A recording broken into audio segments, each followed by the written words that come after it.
Thanks for watching. Don't forget to like, comment, share and subscribe to Mufti Tariq Masood, famous scholar. اچھا بھائی مفتی صاحب، اللہ نے ہمیں ایسے دور میں پیدا کیا ہے جس میں نظر کی حفاظت کرنا بہت مشکل ہے، ہم کیا کریں؟ دیکھو، اگر مشکل کام ہوتا تو آپ نظر جھکانا چاہتے تو کوئی بیرونی طاقت آپ کو یوں منہ کرتی، دھڑام سے اوپر کرتی، اور آپ کہتے ہیں میں یوں منہ نیچے کر رہا ہوں مگر ہو نہیں رہا، میری کمر اکڑ گئی ہے. پھر آپ کہتے کہ گردن جھکانا بھی مشکل اور نظر جھکانا بھی، بولو بھائی، مشکل. دیکھو، جو نظر کی حفاظت کرنے والے ہوتے ہیں نا، جتنا گندا ماحول ہو یا اچھا ماحول ہو، ان کی صحت پہ کوئی فرق نہیں پڑتا. جو ٹھرکی ہوگا 24 گھنٹے میں ایک عورت نظر آئے گی، اس کو بھی دیکھے گا، بلکہ زیادہ گھور کے دیکھے گا کہ صبح سے کوئی گاہک نہیں ملا. جب یہ لاک ڈاؤن ہوا تھا، لاک ڈاؤن، ایک مجھے مچھلی والا نظر آیا، اپنی ٹوکری میں مچھلی لے کے سائیکل پہ گھوم رہا ہے. سب بند کر دیا گورنمنٹ نے. میں نے اس سے پوچھا خیریت، تم اکیلے کیسے گھوم رہے؟ پولیس والوں نے پکڑا نہیں؟ کہہ رہے پکڑا تھا. پولیس والوں نے بولا یار صبح سے ایک کسٹمر بھی نہیں آیا، 500 روپے دے دے، ناشتہ بھی نہیں کیا ہم نے، 500 روپے دے دے، ناشتہ بھی نہیں کیا اور نکل لیں یہاں سے. کہہ رہے میں نے 500 روپے دی، اب میں آرام سے مچھلی بیچ رہا ہوں.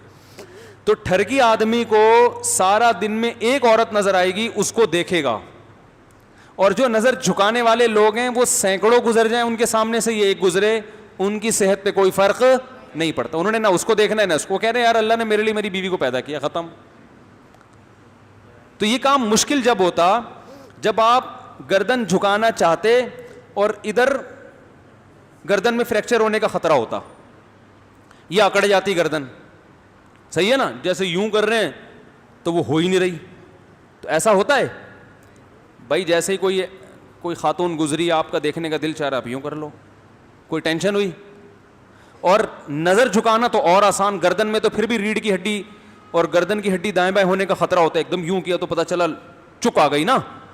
پلک کو جھپکنے میں، نظروں کو نیچے کرنے میں تو انرجی، میرا خیال ہے اتنی سی بھی انرجی خرچ نہیں ہوتی کہ جسے ڈاکٹر کوئی کہیں کہ آپ کی اتنی انرجی یوٹیلائز ہو گئی ہے، اب آپ 6 پراٹھے کھائیں بیٹھ کے. کہ آپ نے چونکہ پلکیں جب نیچے جھکائی ہیں تو اتنی زیادہ آپ کو طاقت لگانی پڑی ہے کہ اب جب تک 6-7 پراٹھے نہیں کھائیں گے، آپ کی جو انرجی سرو ہوئی ہے یا یوٹیلائز ہوئی ہے وہ اب ریکوری نہیں ہو سکتی. ایسا بھی نہیں ہے. سارا دن بیٹھ کے پلک اوپر نیچے کرتے رہو، کوئی انرجی خرچ، کوئی توانائی خرچ ہی نہیں ہوتی. تو بات اصل میں یہ ہے، مسئلہ ہے ٹھرک کا. جو پوائنٹ ہے نا وہ کیا ہے؟ معذرت کے ساتھ میں تھوڑی سی ابیوز لینگویج استعمال کر رہا ہوں، لیکن یہ کون سے اچھے کام ہیں کہ جن کے لیے میں مرزا غالب کی شائستہ اردو استعمال کروں؟ یہ جو بد نظری کا کام ہے، میں کہوں ایکچولی آپ جو ہیں وہ ایک آپ پیشنٹ ہیں. بھائی یہ بادل گرج رہے ہیں، بے فکر رہے ہیں. بارش تو خاندانی، میں آج ہی سوچ رہا تھا، اب میں نے بارش پہ بیان کیا، اس دن سے بارش مارکیٹ سے شارٹ ہو گئی. لیکن اب اللہ کا شکر ہے، بارش سے فائدہ ہی ہوتا ہے، فائدہ ہی ہوتا ہے بارش سے. وَيُسَبِّحُ الرَّعْدُ بِحَمْدِهِ ہے نا قرآن میں، کہ بادل کی گرج اللہ کی تسبیح بیان کرتی ہے. اللہ کی رحمت جب برستی ہے تو شان سے برستی ہے. اللہ کہتے ہیں ہٹو. تو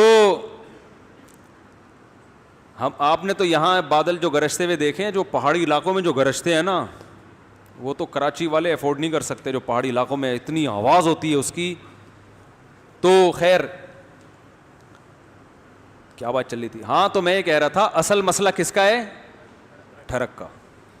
تو یہ ٹھرک پوری، اور یہ 4 شادیوں سے بھی نہیں جاتی یہ ٹھرک. یہ بتا دوں، کہیں آپ سمجھو 4 شادیاں کر لوں گا تو میں، جو ٹھرکی ہیں وہ سینکڑوں شادیاں بھی کر لیں، ان کی ٹھرک ختم نہیں ہوتی. 4 شادیوں سے یہ ہوتا ہے کہ انسان میں جو اللہ نے جوان آدمی میں قوت رکھی ہے، وہ قوت اس کو مجبور کرتی ہے بد نظری پر. تو وہ جب اس کی وہ صحیح جگہ استعمال ہو جاتی ہے اس کی قوت، تو پھر وہ دائیں بائیں جانے سے بچ جاتا ہے. جیسے بھوک ہے نا، بھوک لگ رہی ہے، روٹی کھا لو، ایک نارمل آدمی کا پیٹ بھر جائے گا، لیکن ٹھرکیوں کا پیٹ نہیں بھرتا. آپ نے دیکھا ہوگا، ادھر سے بھی کھا لوں، وہاں سے بھی جا کے کھا لوں، پھر دھونے والے وہاں سے بھی لے گا جا کے، پھر آفس میں جائے گا، وہاں بھی کیک چائے میں ڈبو کے کھائے گا، پھر تھوڑی دیر میں گٹکا کھائے گا، پھر تھوڑی دیر جو گھو رہا ہے. صبح سے جو نان اسٹاپ کھانا شروع کرتے ہیں، رات تک کھاتے، پھر رات کو ہاضمے کی گولی کھائے گا. صبح سے تو یہ بھوک نہیں ہے, بھوک کا علاج ہے, اور یہ نیچرل ہے بھوک کا لگنا. کم سے کم 2 ٹائم انسان کو پیٹ بھر کے کھانا چاہیے. تو ایسے ہی ایک شہوت کی بھوک ہوتی ہے جو ہر نارمل آدمی میں ہوتی ہے. اس کو بیوی چاہیے, 1 نہیں 2 نہیں 3 نہیں 4 ہو گئی, چلو اس کے بعد اس کا دل بھر جائے گا. لیکن جو ٹھڑک ہے نا, جیسے وہ چائے میں چائے میں پاپے ڈبو کے کھاتا رہے گا, پھر تھوڑی دیر میں پھر اس کو پیسٹری چاہیے, پھر سموسا چاہیے. ایک ہمارے جاننے والے, وہ بیچارے ہارٹ اٹیک ہو گیا ان کو, بچ گئے.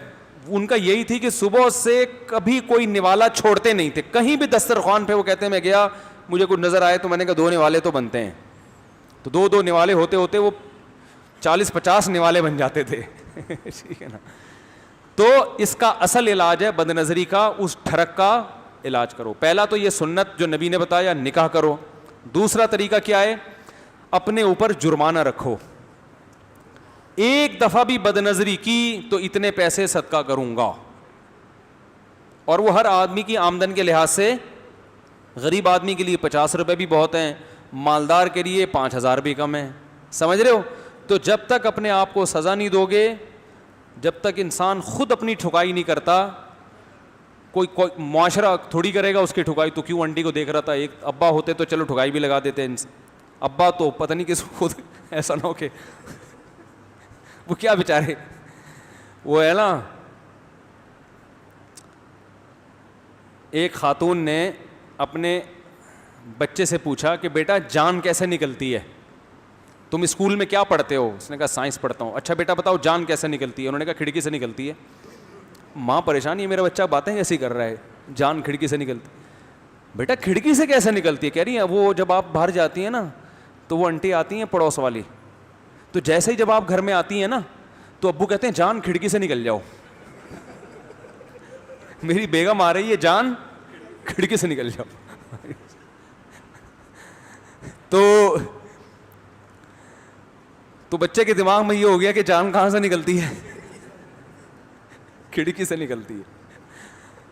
تو یا تو ابا تھپڑ لگائیں گے, اور ابا بھی اگر جان کو کھڑکی سے نکال رہے ہیں وہ کہاں سے تھپڑ لگائیں گے.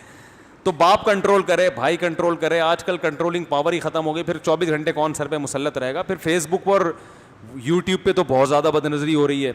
تو میرے بھائی آخرت کو سامنے رکھ کر اپنا علاج اب خود ہی کرنا پڑے گا, کوئی اور آپ کا علاج نہیں کرے گا. یعلم خائنۃ الاعین, اللہ فرماتے ہیں وہ جانتا ہے تمہاری آنکھوں کی خیانت. اور اس زمانے میں نظر کی حفاظت کا ثواب بھی بہت ہے, کیونکہ نگرانی کرنے والا کوئی نہیں ہے. تو اللہ کہہ گیا صرف میرے خوف سے کر رہا ہے.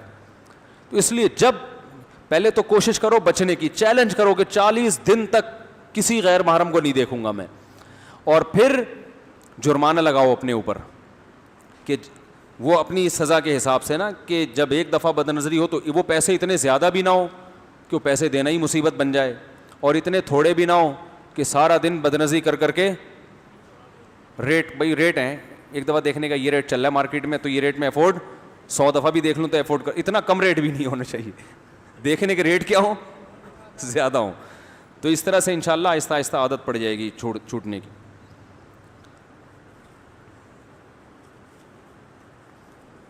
جو بیرون ملک سفر کرتے ہیں نا وہاں زیادہ خطرہ ہوتا ہے, تو بیوی کو ساتھ لے کے جاؤ, صحیح ہے نا, وہ نگرانی کرے گی.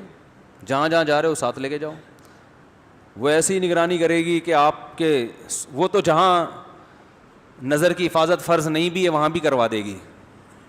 ٹھیک ہے نا. تو یہ بھی ایک بہت بڑا ذریعہ ہے. مفتی صاحب یہ بتائیں کہ اگر نماز قضا ہو جائے تو اس کو پورا کرنے کے ساتھ سنت موقع بھی پڑھنی چاہیے؟ نہیں, صرف فرض اور واجب پڑھیں. فجر کی سنت اگر چھوٹ جائے تو کسی اور ٹائم سورج نکلنے کے بعد پڑھ سکتے ہیں.